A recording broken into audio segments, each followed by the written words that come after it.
And for those who don't know, BEAT stands for the Boston Equity Action Teams. The acronym has changed since its inception in 2020. Last year, BEAT stood for Boston Education Activism Tours. Our hopes were that students would research issues of equity within their communities and then conduct in-person tours of Boston neighborhoods. Unfortunately, due to the COVID-19 pandemic, we were unable to conduct in-person tours. Therefore, our inaugural BEAT program culminated in a video presentation of the results of their findings. That video is available through our website at meccoinc.org. In 2021, the Boston Equity Action Teams began with two cohorts planned for the spring. The first cohort was BEAT Community, which had 15 METCO high school students who investigated challenges of inequity in the neighborhoods of Boston. Their final presentations are also on the METCO website. And for the past 8 weeks, another team of 18 METCO high school students in the BEAT METCO internship program have researched issues of educational equity specific to their METCO schools and districts. They have built leadership and career skills, learned about the history of education activism in the United States, and worked towards final projects that began to address challenges they see in their schools. In their final presentation, the young scholars will present creative, action-oriented briefings to school leadership and to you that address a variety of critical topics like school curriculum, addressing microaggressions and racism, the impact of COVID-19 on the METCO experience, and the METCO student voice in decision-making. I want to briefly give you a week-by-week breakdown of all of the topics that were addressed during the program.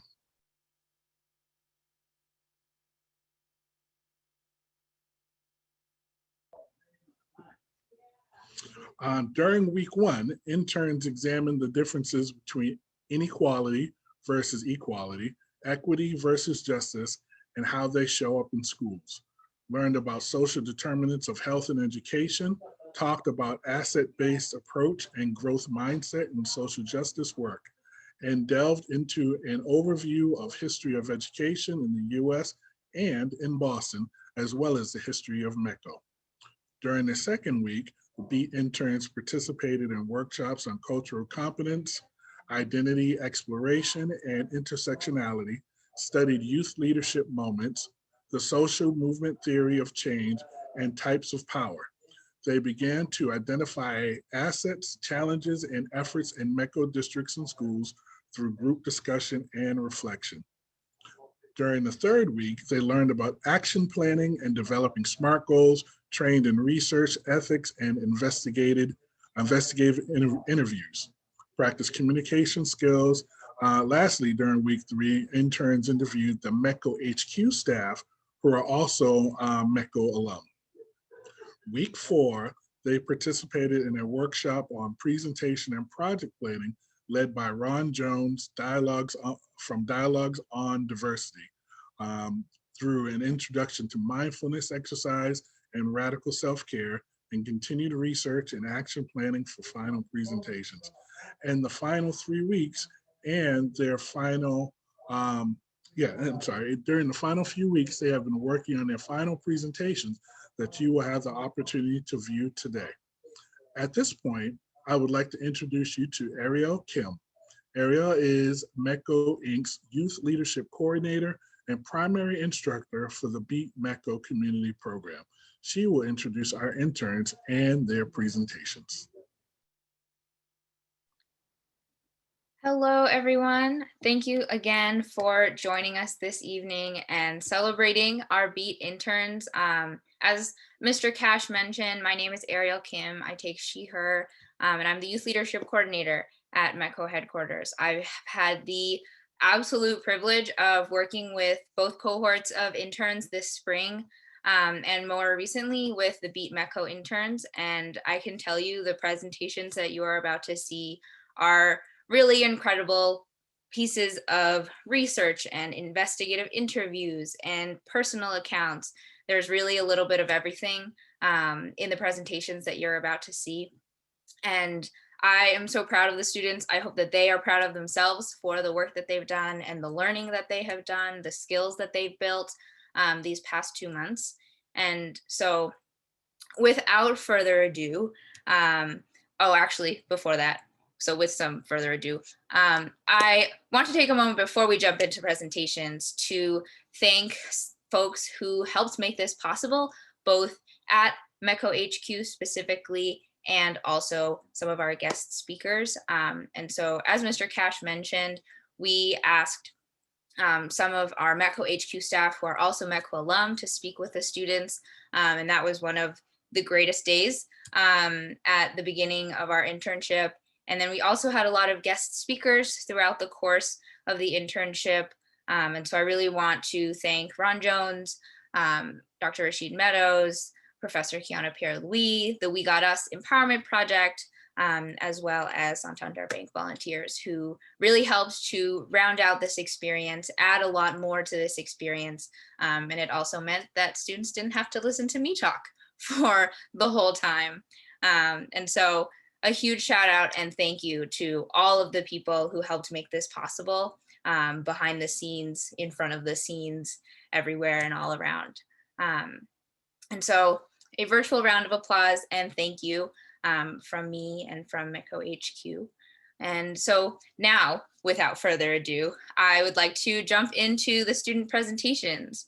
And so I'm going to switch my screen sharing. So please bear with me while we do some technical jumping around. While I'm doing that, I want to introduce this first group. And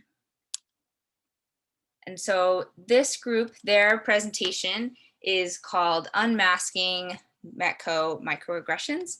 And this group of interns put together a presentation about microaggressions, redlining, and code switching in schools. And so in addition to background research, they collected firsthand testimonials from METCO students and METCO alum. And so in this excerpt, their full video is super in-depth and is also unfortunately too long for our presentation this evening.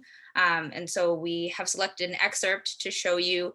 So you'll hear a little bit about their research, their investigative interviews, and also their proposed solutions. Since their full video is much longer and goes into greater detail, shares more personal accounts, etc., make sure to check it out once it's released on the METCO website in a couple of weeks. So keep an eye out for that as well. So I'm gonna share my screen and share some excerpts. And if folks could let me know if you can't hear or the Wi-Fi is lagging or anything like that, that would also be super helpful.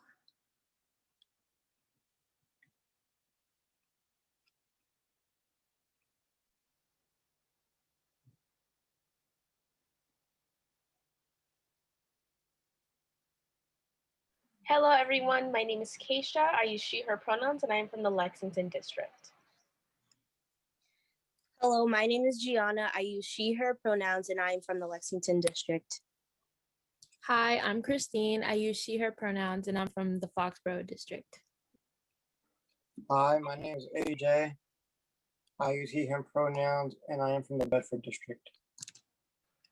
We are going to be addressing several issues that affect our schools and communities.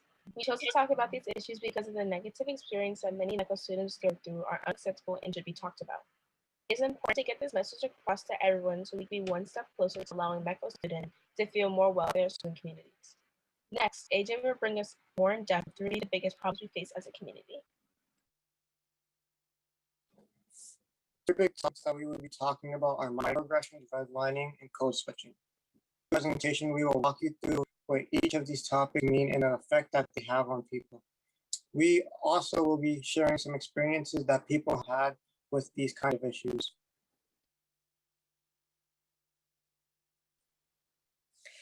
Microaggressions are comments or actions that are subtle and often unintentionally express a prejudiced attitude toward a member of a marginalized group.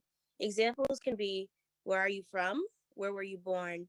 You speak good English. I believe most qualified persons should get the job. Everyone can succeed in this society if they work hard enough. Though microaggressions seem straightforward, there are 3 different ways that someone could be affected by them: micro assaults, micro insults, and micro invalidation. A microassault is a verbal or nonverbal attack meant to hurt the intended victim through name-calling, avoidant behavior, or purposefully discriminatory actions. In a college class, a Muslim student sits in a class where a professor makes Islamophobic comments during a lecture, or when an Asian woman is being followed by a harasser for blocks and blocks around the neighborhood.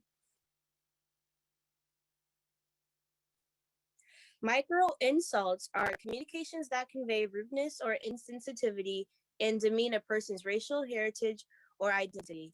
Micro insults represent subtle snubs frequently unknown to the perpetrator but convey an insulting hidden message to the recipient of color. This could be like if a Black male college student at a highly selective university is asked what sport he plays, with the assumption that he did not gain admission based on his academic credentials, but rather his athletic ability. This could also be a Latina administrator described as spicy, which culturally objectifies her while also diminishing her effectiveness as a leader.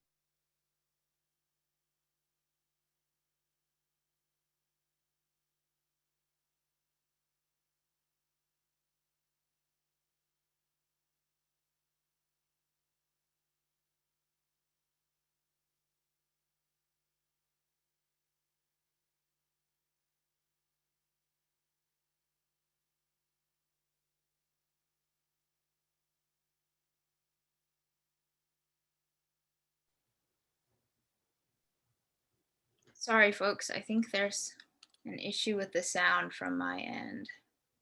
Yep, we lost sound as well.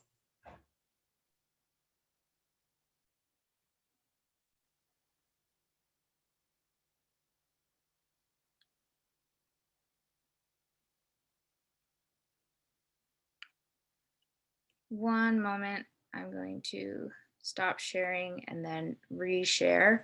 Apologies for the technical difficulties.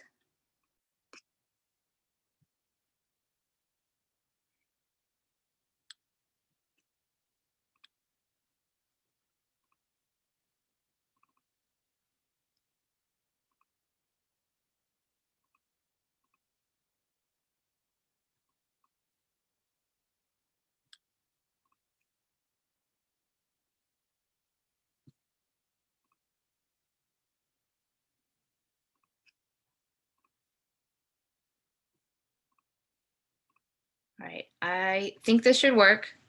Please let me know if it doesn't.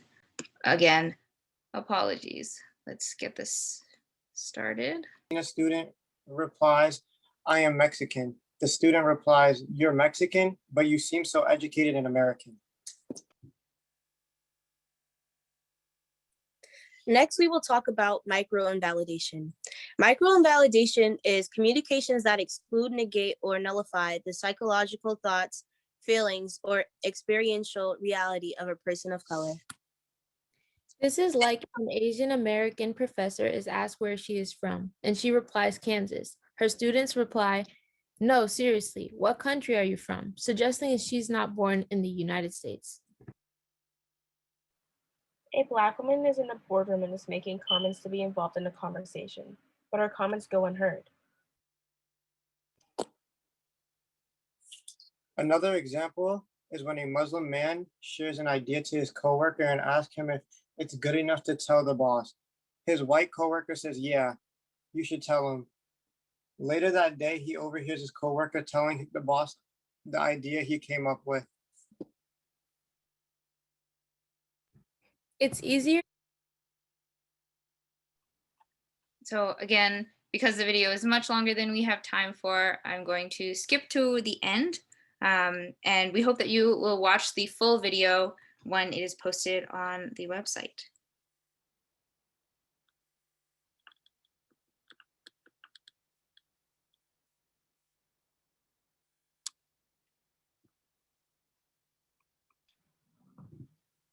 Code switching has unfortunately become a social norm for people in the Black community. Here we have quotes from high school students and METCO alumni expressing their feelings about code switching and reasoning behind it. One of the students shared, "I feel like I have to be more proper around white people or else I'll get judged by them for the way I sound. I also do that over the phone. I want to come across as nice, and I know that talking like a white person makes people on the phone talk to me nicer in a sense." A METCO alumni shared, "I code switched to survive and achieve in the METCO program. I learned how to code switch in the 7th grade because I was bullied in the 6th grade and wasn't accepted by the METCO students or the white students in the school. So code switching was a way to survive in school for me." This high school student shared, "When I go to school, I already feel like the odd one out. So I can't speak how I do regularly, or I will definitely be judged. So I know when I'm not at home, I have to speak correct, proper, and quieter to fit in with the kids and groups I'm involved in at school." Addressing some of these challenges can make all the difference in a child's educational career. When you educate yourself, you can make a space for POCs to feel welcomed without having to sacrifice their comfort for an equal education. When incidents involving microaggressions happen and nothing is done, some students feel too discouraged to come to school and feel like they aren't worth the effort of someone else to speak up. Why does this continue? A lot of our attitudes are shaped when we're young. When our family members and friends express racist opinions, it's common that we will take on those values ourselves. It's the lack of education and empathy that people have that allows these things to continue.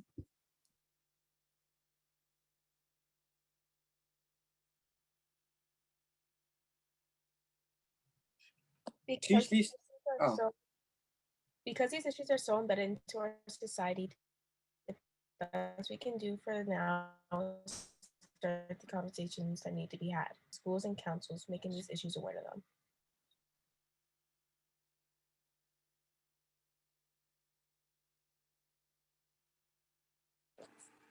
teach these topics to students and teachers, getting the information out there and educating people about these issues. We can do this by having school meetings and trainings for teachers and be more strict when it comes to hate crimes happening in schools / racist actions / comments. The goal of these meetings and training is to make it so that students and teachers have a better understanding of what people of color go through to really make all the difference.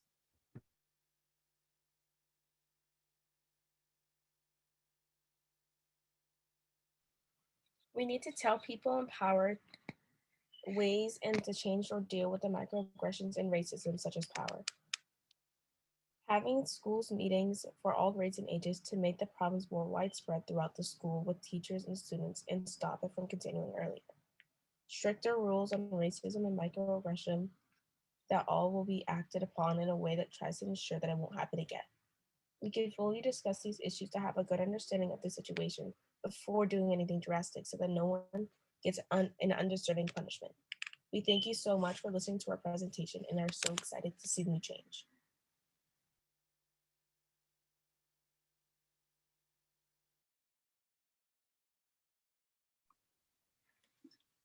A round of applause for that group. They are currently spotlighted. Thank you very much for your presentation. And again, I hope you enjoyed the teaser trailer and that you have the opportunity to watch the full length video, which does an even deeper dive when it's live on the METCO website. Also, apologies for the technical difficulties. But thank you very much. A round of applause for your work.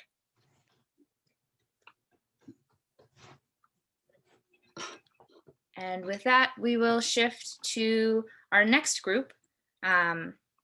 So the next presentation is from two interns who attend school in Walpole. They researched many topics from microaggressions to whitewashing, and they also interviewed some of their fellow METCO students to put together this presentation about experiences with racism and also ways to address them. And so I will again share my screen, and please let me know if there are any trouble with sound or audio.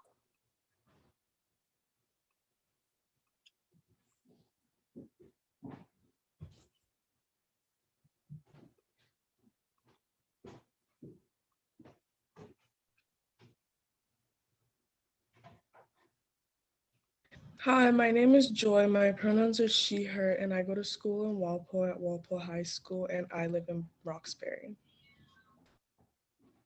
Hi, my name is Anaya. My pronouns are she and her. I am a METCO student at Walpole High School, and I live in Dorchester. Our presentation will mostly focus on the fact that there are levels of racism embedded in communities that are predominantly white that they are often unaware of. They often play themselves out in microaggressions. It is often justified and allowed and rarely faces repercussion. We will talk about some times where there have been incidents of racism, microaggressions, or just old ways of thinking that have not changed. We will also talk about things we would think would be some good solutions to prevent incidents like these in the future. Hopefully, our presentation will be able to show you some of the issues that some WAPO students believe are affecting them. First, we will start off by talking about identity. Identity is a distinguishing character or personality of an individual. Identity makes up a lot about a person's character, and having these identifiers can lead to finding a sense of community when you find others with those same identifiers. One big identifier that people use is race. When you see someone of your own race, you can often feel a sense of community with them because they have the same experiences as you. Now, when talking about race, you have to talk about racism, which is by definition a belief that race is a fundamental determinant of human traits and capacities, and that racial differences produce an inherent superiority of a particular race. Today, racism is something we see quite often, especially in the media or even in real life. Many people have had an experience with racism, whether it was towards them or a friend or a family member. Here we have the definition of microaggression, which is a comment or action that subtly and often unconsciously or unintentionally expresses a prejudiced attitude towards a member of a marginalized group, such as a racial minority. Microaggression are things that people can do and not even notice that they are doing. Racism and microaggressions are two completely different things, but they tie in very closely. You can engage in microaggressions without the intent of being racist, but once it is something repetitive and you have been educated on why it is offensive, that is when it starts to border the line of becoming racist. First off, I want to specifically talk about the demographic of Walpole since we believe that it plays such a huge role in what we're going to be talking about today. Walpole is a town in Massachusetts between Medfield, Norwood, and Sharon. As you can see, the town is predominantly white, which makes it hard for people of color in the community to meet neighbors, friends, and teachers and colleagues who are people of color. The fact that many people are white means they never get to experience what it feels like to be a minority. Going to a primarily white school where there's a lot of white faculty, white supervisors, and white administrators makes it more of a challenge for Black representatives and Black voices to be heard, especially on social issues and educational equity. Not having anyone to speak up for Black students and tell white people how racism affects them is harmful since they don't know how it feels. When people talk about American history, what's the first thing they think of?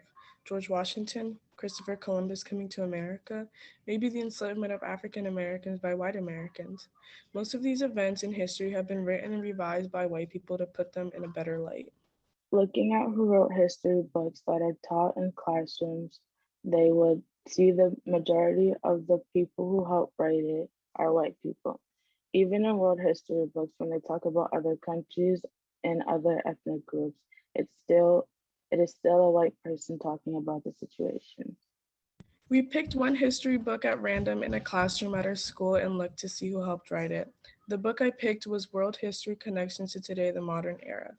Out of the 14 people who helped write the book, 11 were white. Here we have a picture of Native Americans attacking white loyalist soldiers depicted by patriots. They are being described at the bottom of the picture as savages. Now here we have a white man dressed in blackface, which is used in minstrel shows. Minstrel shows started in the early 19th century and ended around the early 20th century. Even though the active theatrical minstrel shows have disappeared, it still trickles into our media and lives today. For example, across the country, lawn ornaments called lawn jockeys only recently have started to fall out of favor.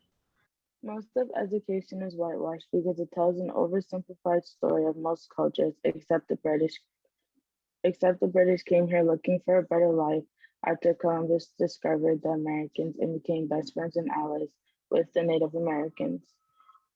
It downplays the extremely destructive and horrible stuff done to people of color. There has always been an effort to cover it up and not take accountability or held responsible for it. Here are some examples of how history has been whitewashed. Examples like this show exactly how easy whitewashing of history is and how normalized it has become. Teaching the future of America these lies will only continue to show that we as people of color in America will never be free from what has happened to us. Lying and bending history will only make things worse and continue to divide the country. Here you can see where they isolate lynching to a very small amount of people.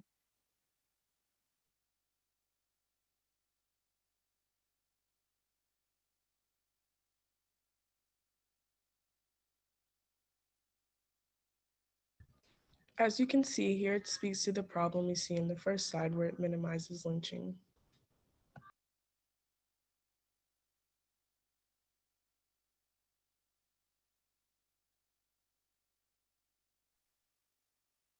Here we see how the wrongdoings of esteemed leaders aren't particularly talked about.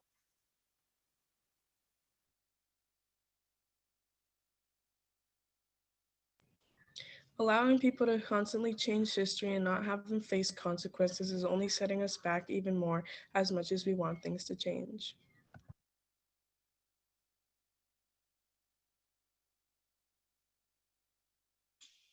As of recently, with the changing times, more people have been trying to present themselves as more inclusive, for example, hiring a more diverse range of people in their staff and showing that they support people of color. Many people are concerned that this is a performative and it is just so that people can see that they are inclusive. In schools, merely just having a Black History Month is not enough. There are other things Walpole can do, such as teach us about powerful Black people who have helped make change, or teach about how Black students can grow up to be those people who make changes. They can help us teach about our culture to other students. One thing they should stop doing and not just hyper focus on during Black History Month is just talking about slavery, Martin Luther King, and Rosa Parks. A big thing they can do is talk and teach us how to continue to create change and break the norm. One example of whitewash narrative is this right here in Walpole is the school's former team name. Only recently we have dealt with the reality that our sports teams were named after racists and insurrectionists. We talked to some students and asked them some questions about their experiences with racism at Walpole High School. I believe that my race does play an important part in my life because it's a part of me. It's something that I identify as. There's also parts of my culture that are embedded in my everyday life. Stephen Bond. I have experienced racism in and outside of school. People treat me differently every day because of my race. In elementary school, I became aware of racism. Kids will call me the N-word, a slave, and I've been told to pick cotton. Horrible things have been said to me through the years. Freshman and sophomore year have been really difficult for me. Miles Campbell. In elementary school, the kids would make fun of me for having different hair. I didn't know what that meant at first, but I knew that I was different from them.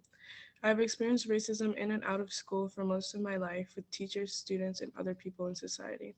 If I were to change something, I would try and make it so that people of color are more included and heard, and for teachers and students to really listen when someone has a problem and are trying to make a change. Fildasi Lakwago. Some of the staff are trying their best to make people of color included, but most of the staff is not making an effort at all. They just don't care. Sometimes teachers are the problem. They say and do things that are not okay. Miles Campbell. Sometimes I do feel like I suffer because of my race. I have lived in a mostly white populated area my whole life, and I have felt like I have no outlet to speak up for myself and my race. Eldausi Lukwago.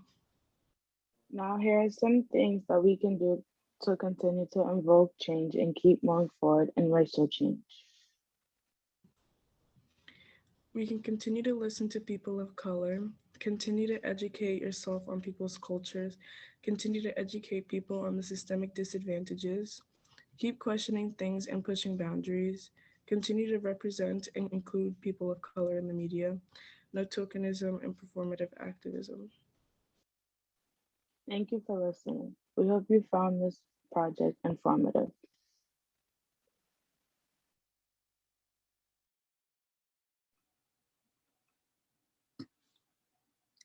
Thank you to that group. A round of applause for them. We hope that you enjoyed their presentation and their video. Thank you also for the comments in the chat. I am enjoying reading them. Interns, I hope you are also enjoying reading them. All right. So with that, we are going to shift to our third group, another teaser trailer. And so this group of interns spent the past month interviewing different representatives from their METCO districts about the realities and challenges of equity in school curriculum specifically. And so in the following excerpts that you're about to see, the interns are debriefing via a roundtable discussion in response to the information that they gathered from these interviews with district staff. And so they interviewed numerous districts and school representatives. Again, this is just a glimpse of the work that they've done. The rest of their debrief is just as thorough. And again, I hope that you will watch it when it's released on the METCO website. So I'm going to share my screen again, and fingers crossed that the audio stays as good as it was before.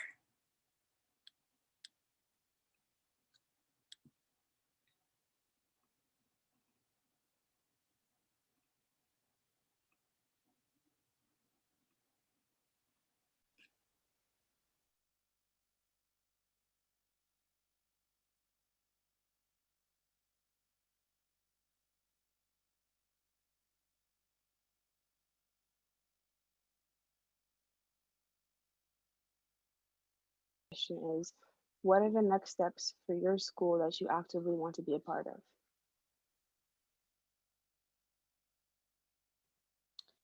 Okay, so right now my school is working towards adjusting the curriculum into being more inclusive of Black history and success.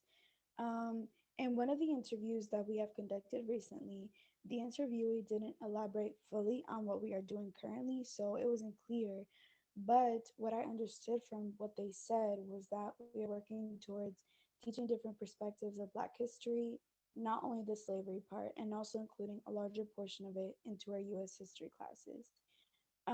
We are also working on making Courageous Conversations on Race Club, aka CCOR, more upgraded to make sure the content we teach and talk about in the club is more high school level since there's already a racial literacy class for the elementary school students.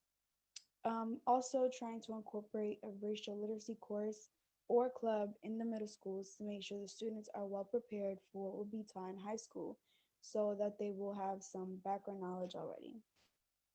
And lastly, as we were interviewing Dr. Daniel Gudekant, Needham superintendent, he mentioned that there is inclusive training for the teachers, and I would really like to be a part of that and serve as a student perspective. And I think this would help the teachers understand the environment of the school and how they can make it better. Similar to what Maya said earlier, most of the people I interviewed just repeated the fact that we need improvement, which is great that they're acknowledging it, but there's not much change. And unlike Leah, my school isn't necessarily changing the curriculum, but individual teachers are trying to sneak in little bits of history every now and then. We have a few programs like Day of Courage, a day to talk about race, social justice, inclusivity training, and the teachers ask our opinions on things like when there's a protest or a hate crime, and they send out emails to make sure our families know what we're talking about to try to continue the conversation. But it sounds like enough, but in reality, it really isn't. Um, Things like emails and summer reading about Black success, it's not really realistic because a lot of people don't read their emails. A lot of people don't do summer reading. So, like I said, it's great that they're acknowledging that there's progress to be done, and that's how you know that we're taking the right steps, but there just needs to be more.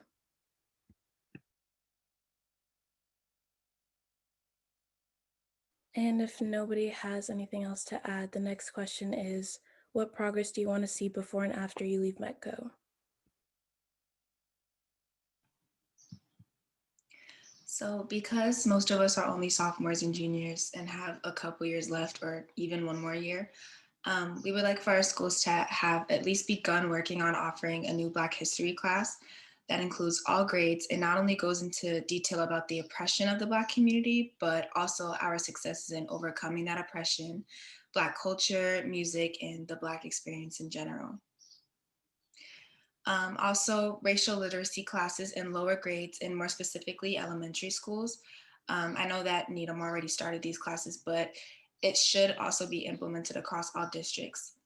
If you begin teaching about race at a younger age and it becomes conceptualized earlier on, it's easier to facilitate conversations around it in the future. Transportation, late buses to make it easier for METCO students to take extracurriculars, sports, or get extra help, or anything else that might happen after school. And morning and afternoon buses. Excuse me. I know some districts don't have them, but because METCO students typically live farther away from their districts, providing transportation to and from school would lessen the stress of having to spend hours taking the train in the city bus back home. And lastly, a stronger sense of community between METCO students in a district and throughout all districts. For example, having METCO meeting rooms in our schools or finding time to meet with other METCO students in our districts, or even having annual METCO meetings for high schoolers or specific grades of all districts to connect with other students and talk about our shared experience and learn how to navigate the METCO environment in general.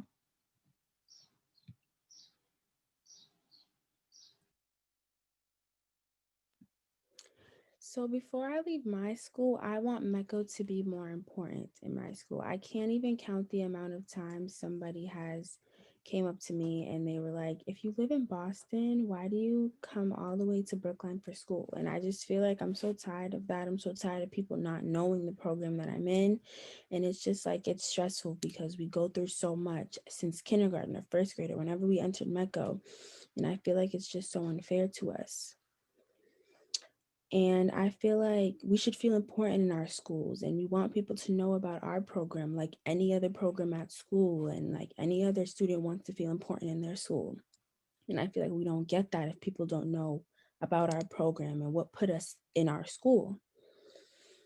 And after I leave my school, I want MECO to be more of a community. I feel like BEAT has helped us do this. BEAT has helped us meet other people from other schools and talk about our experiences. And it's been very helpful, but we're in high school. Some of us are about to graduate and some of us have a couple years left, and that's not enough time to get to know people. And we're already teenagers and developed and we know what's going on and we've been through, and I feel like we should get this as elementary, like in elementary school. We should definitely get this and we should definitely have the opportunity to meet each other from little and make bonds from little. And yeah, and I had this idea of visiting each other's schools, like maybe like starting, I would say 5th grade, maybe 6th grade, visiting each other's schools and seeing how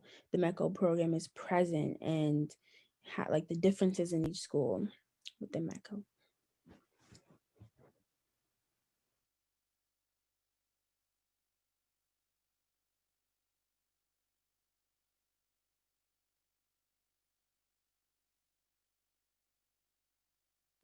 If nobody has anything else to add, the next question is, what are your overall feelings about the project?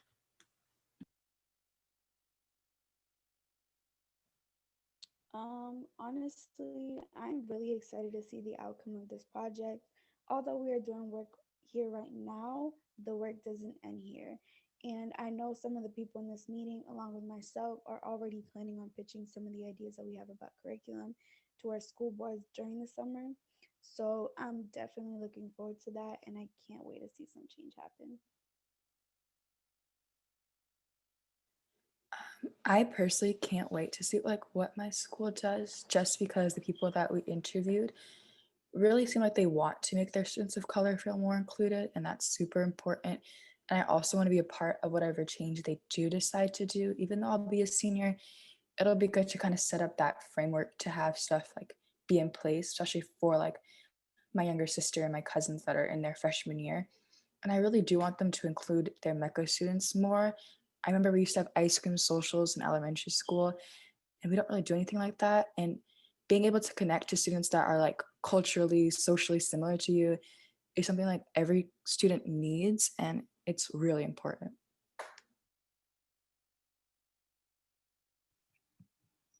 I like this project, and I think it brought to light a lot of other issues in each district, even the strengths and need them that I definitely didn't notice until I heard that other districts didn't have those same things. Um, I think we should have included more student insight apart from just MECO students in our school, like maybe create a survey for our district high schoolers, asking questions about how interested they would be in taking a mandatory African American history course or something along the lines of that. And I understand that for time reasons, that wasn't easy to do, but maybe next time, if we have a little bit more time, we could do that.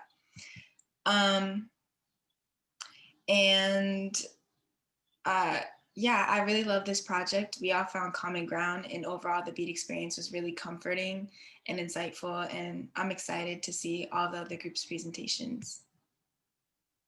Yeah, I definitely learned a lot through this and hearing everyone's perspectives.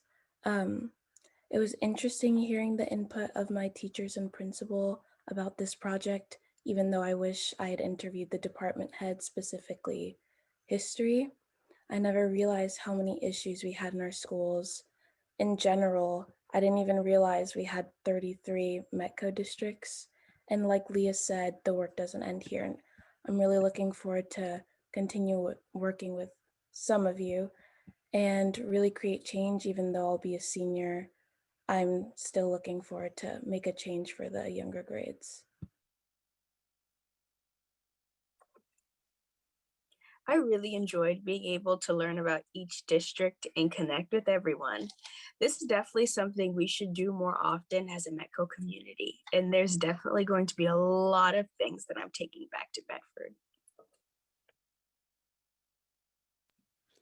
I just really loved having the opportunity to talk to other students in MECO that I've never had a chance to speak to before. I feel like the deep conversations that we had brought up emotions for me that I never thought were important because I had never like spoken about them. But speaking to you guys in this program benefited me greatly, and I'm glad that we chose to conduct interviews because it was a great experience. I think our final project, we worked really hard on it and we did amazing. I really enjoyed this opportunity too because I think that it really helped me gain different perspectives, and it also helped me gain a sense of voice and support. Um, I really didn't realize like how big these issues were until I realized that it's spread amongst so many different districts. Um, and I think through that, it really helped me develop a sense of voice and really push for what needs to be changed. Um, and it's really nice, although I'll be a senior, it's nice to know that I'll be leaving the MECO experience with the MECO experience by making a change. And it will also be really nice to come back and even visit, like maybe in college, just to see if any change was actually made or even still help push for the change, just so other generations can really enjoy their full MECO experience.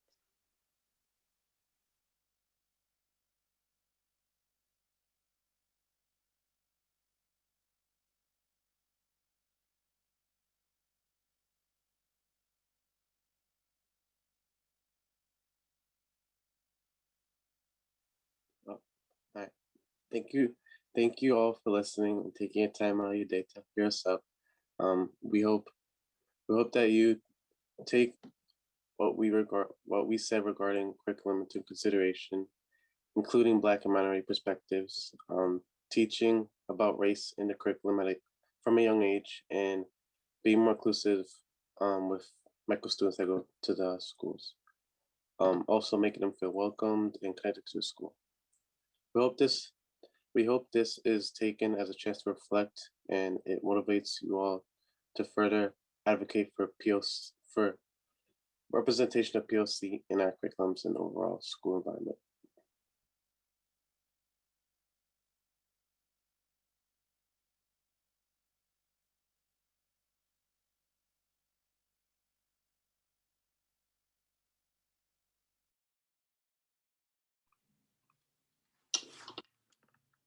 A round of applause for those students. They're all spotlighted here. Thank you for your roundtable and your debrief. Again, like the other groups, this is just a snippet of what they've done. And so make sure to tune in when their full video is released. Thank you, thank you. All right. So with that, last but not least, we actually have a podcast to share with you. Our final presentation this evening is a podcast episode about the METCO experience, specifically as it was impacted by the COVID-19 pandemic. It's titled To Whom It May Concern. And so these excerpts from the podcast episode shed light on selected METCO students and alums' personal accounts about their school experiences. And again, I wish I could play all of it for you, so make sure to check it out when the full version is released on the website. So I'm going to share my screen and my audio, and we will get started.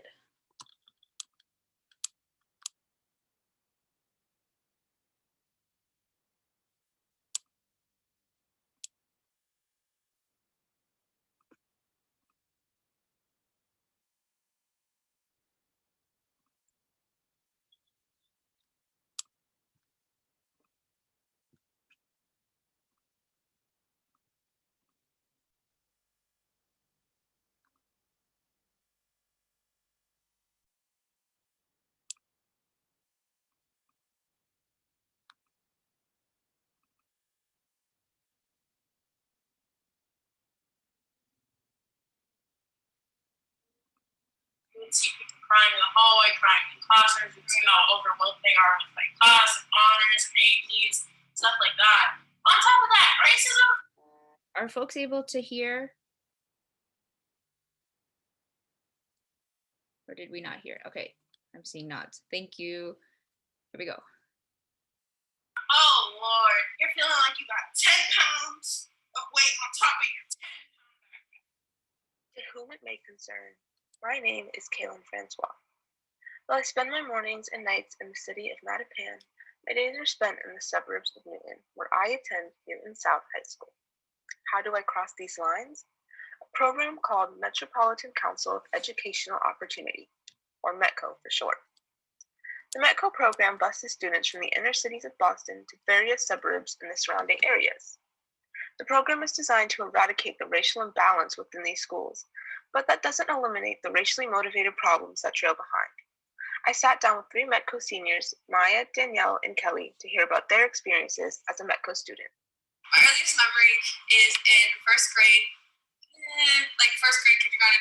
Like, I always saw like all the girls next to me, because I used to be friends with like all these white girls. Like, I know that sounds kind of crazy, but like they always do this thing with their hair, used to interlock their fingers and like push back with their fingers and stuff. And then I remember I was super upset because I couldn't do that. And every time I did it in front of them, my hand would get stuck, and then I'd get like super embarrassed. And so like it wasn't working. And that's when like I basically realized that, oh, like everyone I go to school with is basically white, so like you're gonna be different. Obviously, like my hair's gonna look different. I'm not gonna be able to do that unless I straighten my hair. And that same year is when the first time I got my hair straightened in the first place, because then I was like, oh yeah, I can do that now. And like, yeah. The first memory of using my METCO is probably in like kindergarten. Close to like what Maya said, I hung out with a bunch of the white girls, and so it was like kind of like I was almost not even seeing myself. Like I was like trying to pretend to be like them, and so stuff like doing like the same things, and then since I don't have the same hair or the same skin color, it wasn't the same. Mine was the honor roll. Yes. Getting good grades, like a C, or like getting above that, and just feel like you're doing great, and you get rewarded with it with free food, and only a select people can do it was pretty dope. Not gonna lie. One of my favorite memories is just kind of like being able to meet other people who look like you. That's where most of my strongest friendships are with people in METCO. So I feel like although I was in a predominantly white school, it was easy because I still had friends and like people that I could look to on the bus or at the bus stop and be able to have that sisterhood or brotherhood or whatever you wanted to call it, and just have people that I could connect to and just be like, hey, we're going through the same thing, like, let's talk. While most of these stories were lighthearted, that's not always the case. Like I said before, racially motivated problems are quick to trail behind.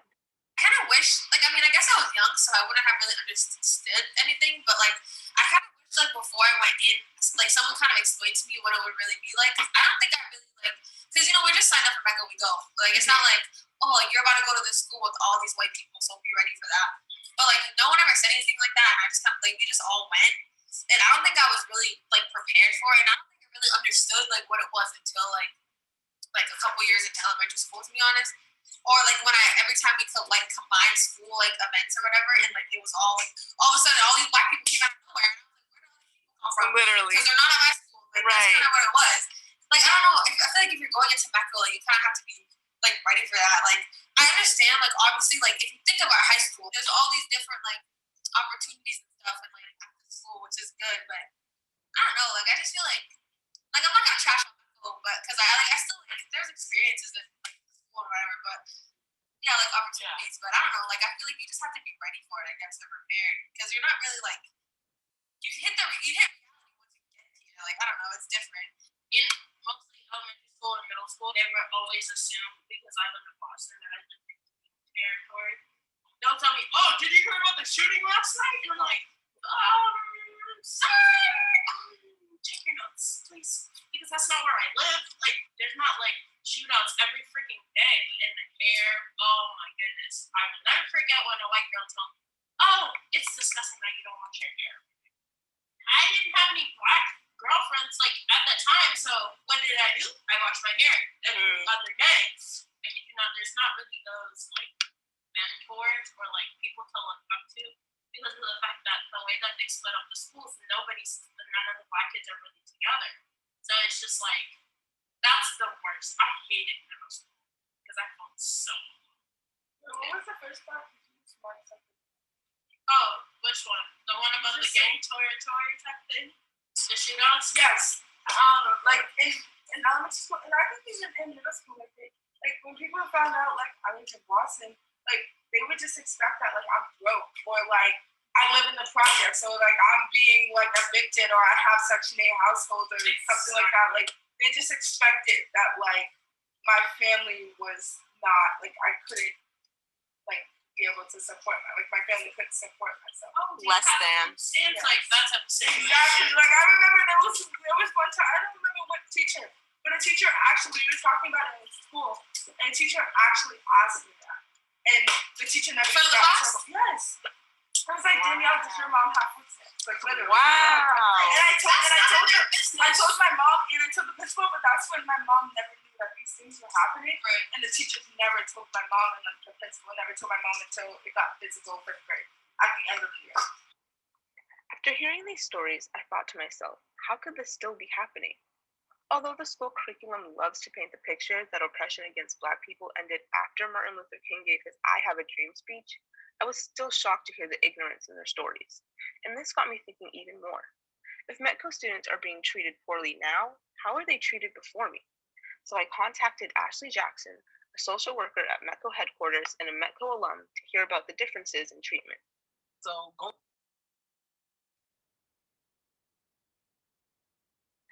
Fast forwarding again with the teaser trailers.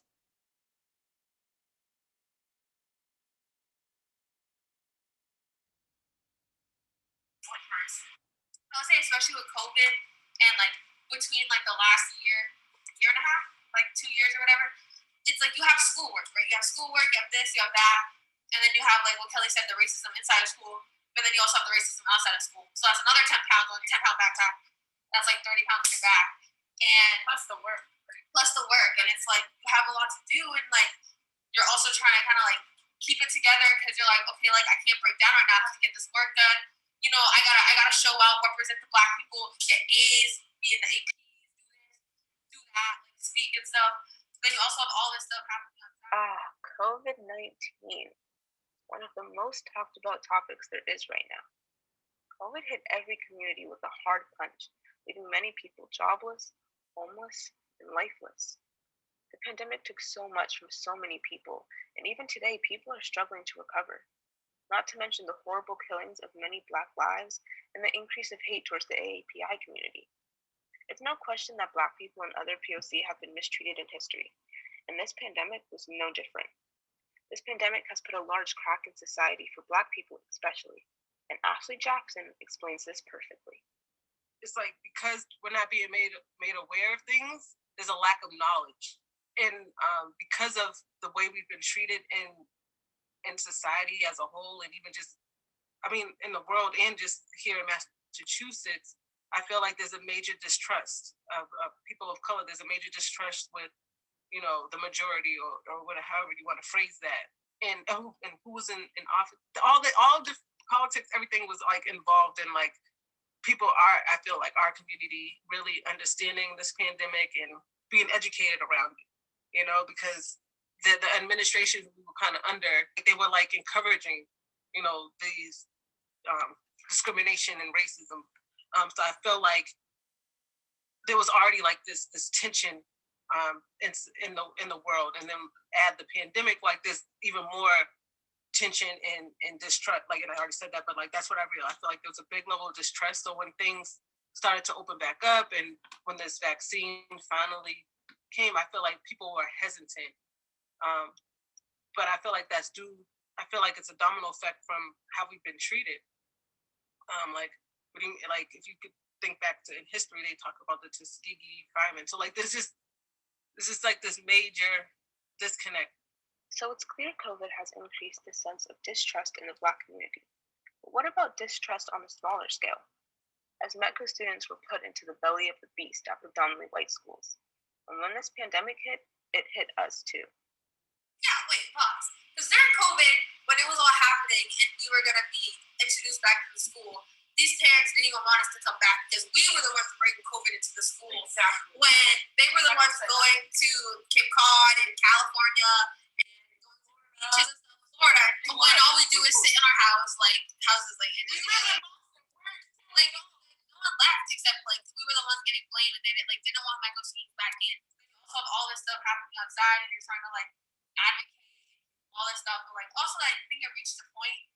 It was like it felt kind of like surreal. Like it felt kind of like, I don't want to say fake, but it felt like it was just like a normal thing. It was just there. Like it was just there. It was like me waking up in the morning eating cereal. Like it was just like, oh okay, that's another thing to add on my list. Okay, they died. Okay, cool. They died again. Oh, another person died. Oh, cool.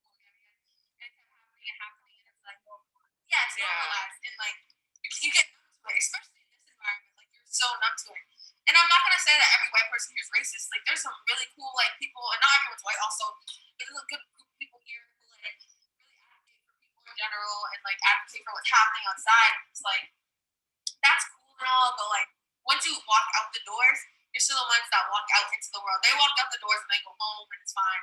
You walk out the doors and it's a lot different. So it's like you still have to face that reality where for them they're not numb to it, but there's something that they talk about, but they don't actually have to live through, right? When we were coming back to school, I came into the building, and there was this issue where we had to stay outside, like in the cold, and wait until it's like 9 o'clock.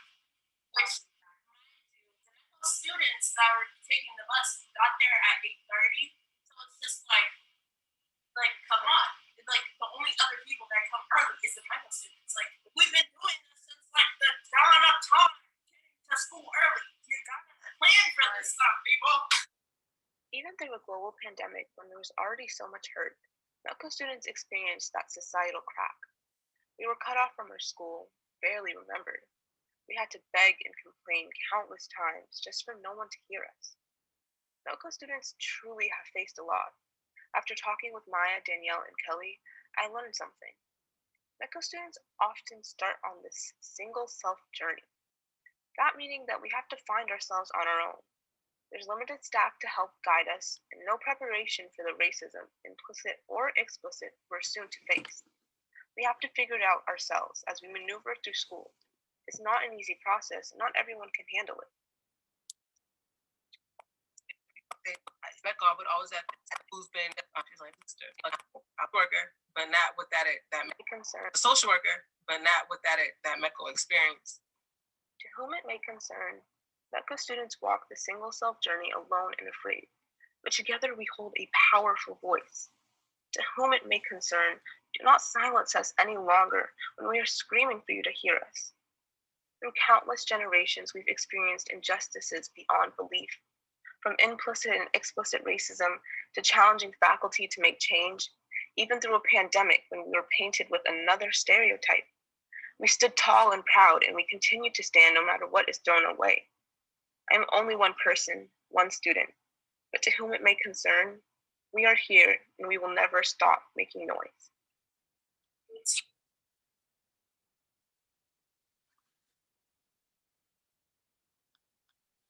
A round of applause for Kaylin, who put together that podcast.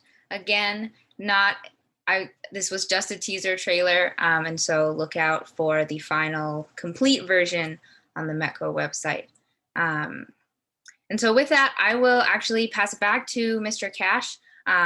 Those are all of our student presentations for this evening, and we have a quick closing for everyone.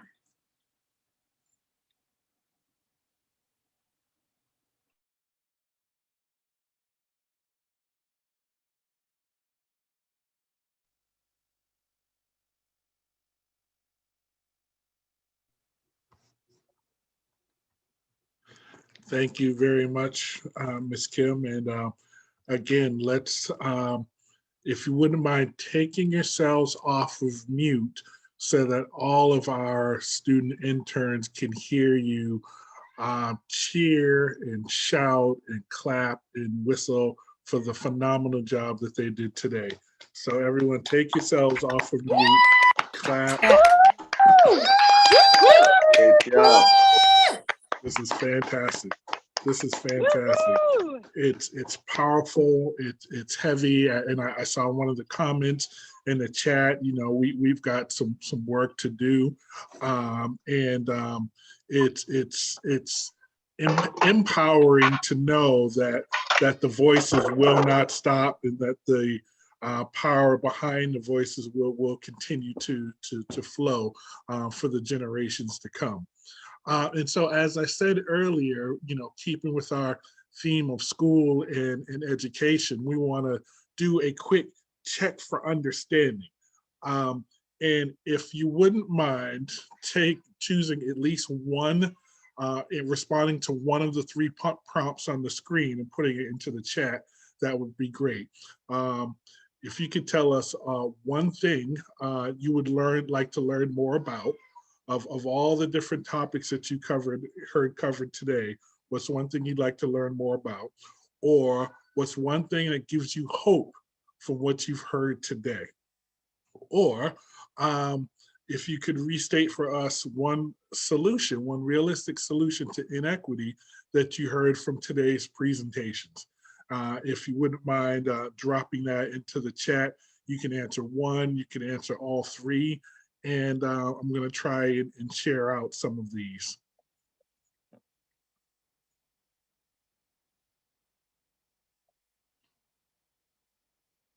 Hope that there's a way to share these conversations with middle school students. Hope that student voice will affect change.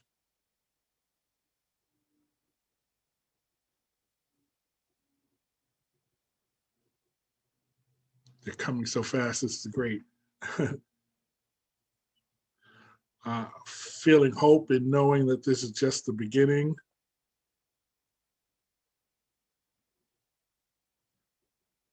Loved hearing students' perspectives on the ways their specific schools can make improvements toward greater racial equity. The passion and drive of our students have, gives me so much hope for the future of all METCO students. This is just really powerful. As an educator, we can't ask for anything more than to inspire our students, inspire our young people.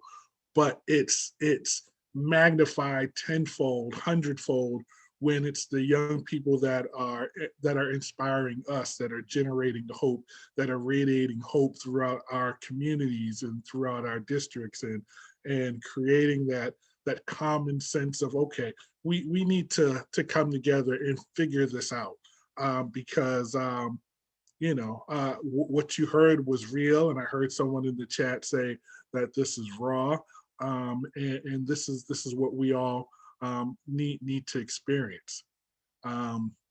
Something that another comment in the chat, something that gives me hope is that we have opportunities to hear from different student perspectives on a plethora of different subjects about METCO and school.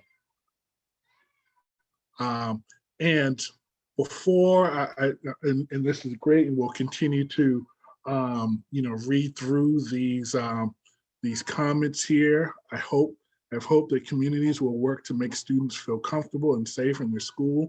We need to hold faculty accountable for their words and actions. These experiences are damaging and affect students' lives and self-esteem.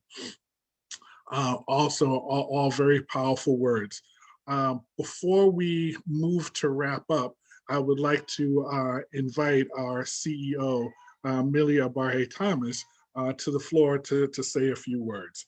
Milia, are you there? I am. Awesome, the floor is yours. Thank you, Karsten. Yeah, I just want to say thank you to everyone who's here today and all the leadership I actually see here, school committee members, superintendents, assistant superintendents, principals, coordinators of high school. You guys really did an amazing job for that. Our BEAT interns, bringing in your people from your school districts. I learned a couple of things that I want to do as the person here in charge of headquarters. One is you said really loud and clear that you want us to have more opportunities to bring students together. And that is what our new home right here in Nubian Square, which has not yet been open to the public, but we are preparing a grand opening very soon with community space, computer lab, exhibit halls of the BEAT first cohort that researched the whole history of METCO.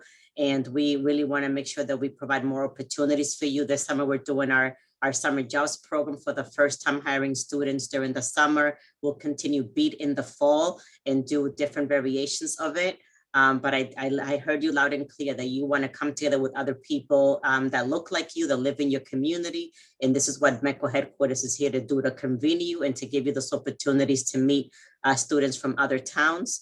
And I also appreciated, how raw, I know I heard that word a couple of times today, but this is the real voices, everyone.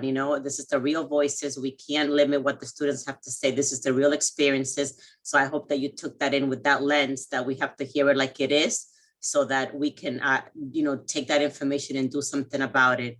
I am enlightened by the students that said that, they're going to continue to get involved. For those of you that are finishing up, I also heard you saying that you didn't know that much about METCO and the program that's educating.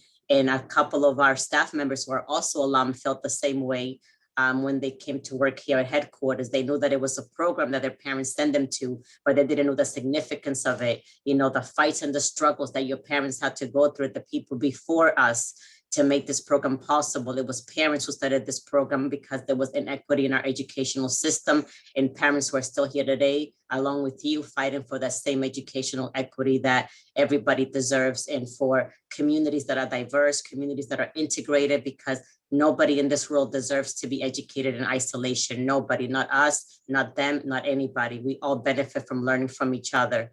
So trying to follow the camera. So thank you, for hearing you today. I also want to make sure that for our students that are leaving, that we have some kind of an exit strategy as a METCO alum to really ensure that we stay connected with you and find opportunities for you to come back and give back to us and for us to continue to give back to you. So headquarters is here for you. Don't forget us. And any ideas that you have for us to do more work for you, that is what we're looking for. You have Karsten here, who's in charge of student services. Behind me, Wilmari is in charge of enrollment services and all the new families coming in. So we have a handful of people here ready to serve you. And also for the districts that are here, to hear your advice, to hear where you need support, to hear where you want to do better. And reach out to us because we want to be in true partnership with all of you. This is a community program. This is a grassroots program. And I always tell people, this is not a busing program. This is not a movement of buses. This is a movement of minds and hearts to get people to understand one another and to be ready to live in a better world where all of us can benefit from the diversity that exists. Us as people of color benefiting from learning about, white communities and white communities learning about how we are and how it is to live in harmony with each other and in friendships. So we look forward to doing more of this with you, kids or young people, young adults, not kids, young adults, teenagers. And our METCO dear students, thank you for what you did. Thank you for making this third version of the BEAT program that became a reality from a year ago. And we continue to add more to it. Thank you for being part of it, for selecting it, and for giving it your best. So congratulations and thank you to everybody. Thank you very much, Millie.